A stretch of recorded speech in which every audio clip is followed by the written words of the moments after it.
I've always wanted to create, take ideas out of my head and bring them to life. Ever since I was a kid, I've been fascinated by people's stories.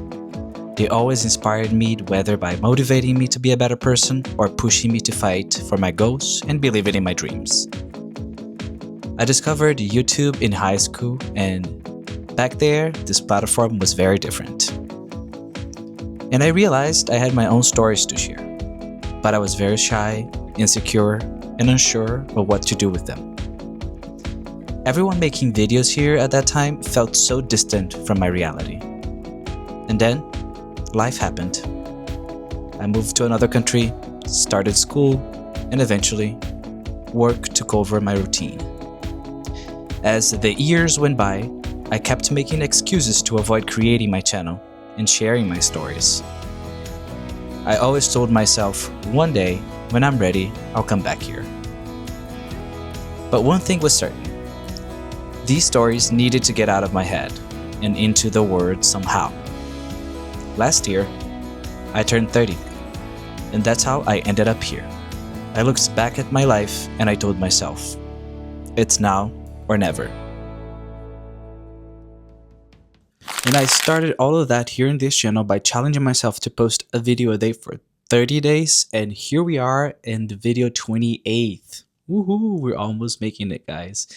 By the way, my name is Drigo, and I have been documenting all of this process of becoming a small and new content creator and sharing all of my learnings and insights and everything that this journey has taught me so far.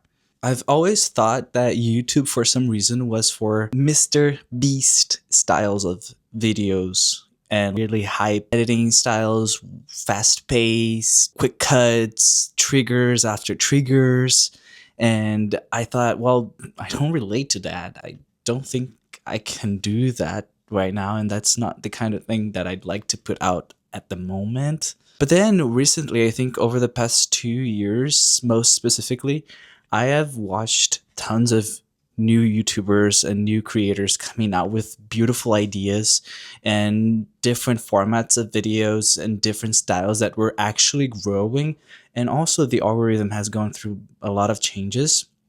So I thought, well, there's an audience for everyone here. There's an audience for everyone. If you like high-paced videos, slow-paced videos, if you like super edited videos or just very organic approach or a hybrid version of all of that, there's a space for everyone here as long as you're telling good stories and delivering good content. That will go across all ages, all niches, because mainly people are always looking for something that we don't know at the time, but we can always provide some sort of value to that person with something we already have. So I decided to create a YouTube channel, and through this process, I am going to share with you why you should create a YouTube channel and what are the advantages to have a YouTube channel, even if nobody watches. First things first, let's start by saying that creating a YouTube channel helps you overcome a lot of fears.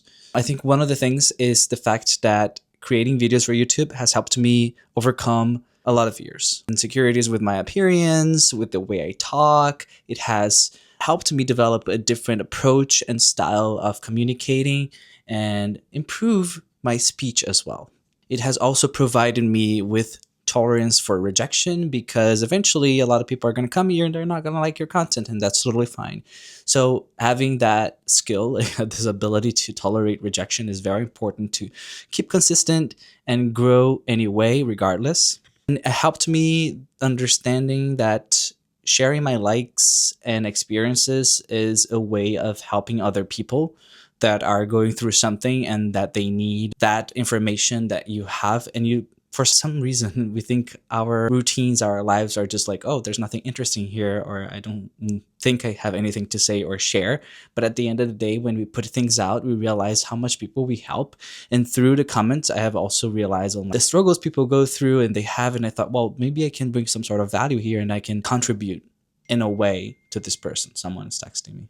Another thing that creating a YouTube channel has helped me is to track all of the things I like and try to find some sort of commonality among all of my interests. And I think I can summarize here that the things I like, they will generally be not reduced to, but in 2 words, I would say storytelling and creativity. And it also has helped me on how to tell stories here in different formats, on how to think about those stories, on how to structure them, and how to deliver the content of them.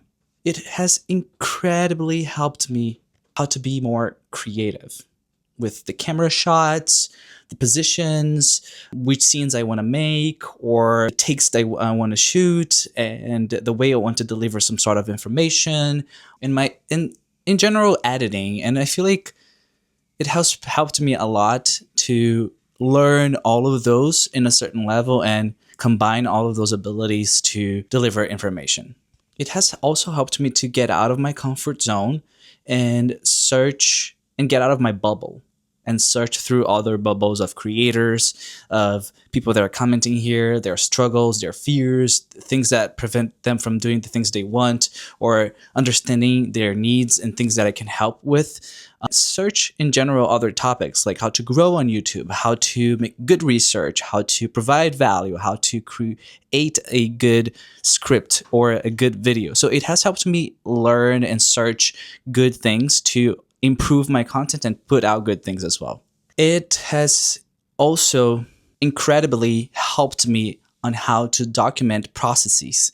So I think it's a great platform if you want to document your journey on something, whether it's becoming a small content creator like this channel, or learning programming, or learning design. So whenever you challenge yourself to document a process that you're going through and you start recording all of that, it gives you that sense of progress because it's something trackable. It's something that you can go back to and see where you started and where you're at now. And you finally understand, oh, I have progressed, I have learned something, I have brought value. And when you're not documenting, it's so easy to start doing something and actually become good at it and not actually pay attention to that, or how can I put that in words, not value that as much, or not having that sense of progress, even though you know a lot of that thing. Sometimes we learn things, we evolve, and we still think, oh, I don't know anything about this, when in reality, we do know a lot about that. And when you're documenting here this process on YouTube, you can actually track, oh my God, this video improved to this, and this video I didn't even know what to do this, but now I know how to do this. So it's incredible the way you can document all of this journey of progress in whatever you want to do here. It's also a good way to literally change your circle of friends and get to know different people, or other people that it's out of your social bubble that you wouldn't have the opportunity to meet those people in your real life. YouTube is a platform that will show your videos to those people, and eventually you will build a community around that, and you'll find people that relate to you around the same interests, which sometimes we don't have with a lot of our friends or family members. And like I mentioned before, it can also help you to have this collective impact because you're bringing values based on your experiences and things you have lived through, and you got to talk about that can definitely help other people that are starting on some sort of journey, or they're starting to do something related to the thing that you're good at. And when you see people commenting and responding to your videos saying that you helped them in a sense, great. That's actually something really motivating, and that's something that will keep you going in your journey as a creator as well. So I think it's one of the things that are most important for me. I made a video about the rules of consistency, and one of them is accountability partners. Sometimes it's really hard to find an accountability partner through your friends or your family members, because most of the times I'm projecting by saying you, but it's mostly me. I would think like, oh my God, it's just my friend. If I say no, what will he do? What will he say? What will he think of me? Right?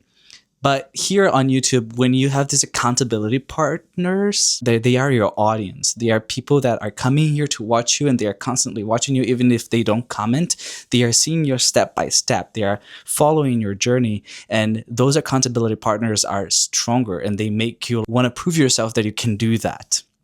So for me, creating a YouTube channel is giving yourself the exposure for a lot of accountability partners that some of the times are going to be very passive because there's no engagement, and others will engage with you, but at the same time, you're being seen. So that's another motivation to keep going. Creating videos for YouTube is also that mindset of constant iteration, right? You're always improving a video to another. At least you should. I just recently released the previous video before this one is about mindset you have to have on YouTube, or you would need to have on YouTube in order to grow. I would highly recommend watching it. But one of the things I mentioned is how you realize that from one video to the other, you should be planning on improving at least one thing. And that will give you always a mindset of a troubleshooter, or someone who's constantly trying to improve, someone who's constantly trying to get better in their craft by comparing themselves with themselves. Despite what a lot of people think when they initially come to YouTube, one of the things I've mentioned before, tolerance to rejection. So this has helped me on how to let go of the expectations of the outcomes and the numbers specifically. Detach from numbers and views is very important. It's an ability that we need to have in order to be a good creator. We should use numbers as data to let us know how to get better, not to discourage us. And this is something that this channel has taught me a lot. Also, YouTube is a long-term process, so it has helped me on how to understand how things take time and quantity and consistency. So when you learn those things, you actually can apply that to anything. If you're going to go to the gym, you have to be consistent, and you have to go almost every day or 3 times a week, or you need to have some sort of plan. So this is basically applicable to YouTube as well, and most of the things you want to do as a creator in your life, whether it's writing a book, a movie, anything you want to do, be a chef or study for programming, you should do it consistently. It's just like there is, how can I say that? There is a pattern. There is a protocol you need to follow for one thing that is applicable to all of the other things. And YouTube is just like the same thing. You basically apply those same rules of consistency, of constant progress, and you're going to evolve here. It has also incredibly helped me on my writing skills, on my designing skills, and on my film editing skills, and also making videos, right? So taking different camera shots, like I mentioned before, but mostly like this overall creative process of post-production in regards of film creating, writing, editing, and designing, or filming itself.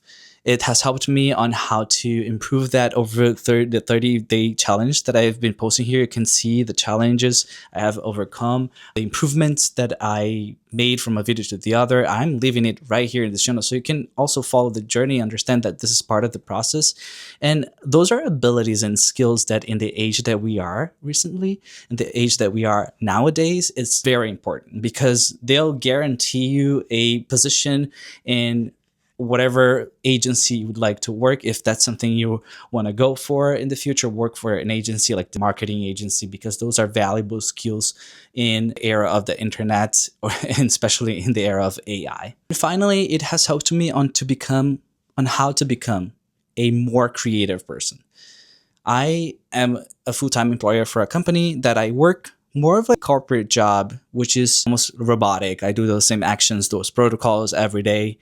I have to communicate with a lot of different kind of people. I get to use more my communication skills, because I have to talk to people with different backgrounds, with different needs, and that has helped me to understand on how to talk with those people. But I don't get to be as creative as I would like, and using YouTube as a job or a part-time hobby, I can basically use this as a way to boost creativity and to explore this creative side of mine.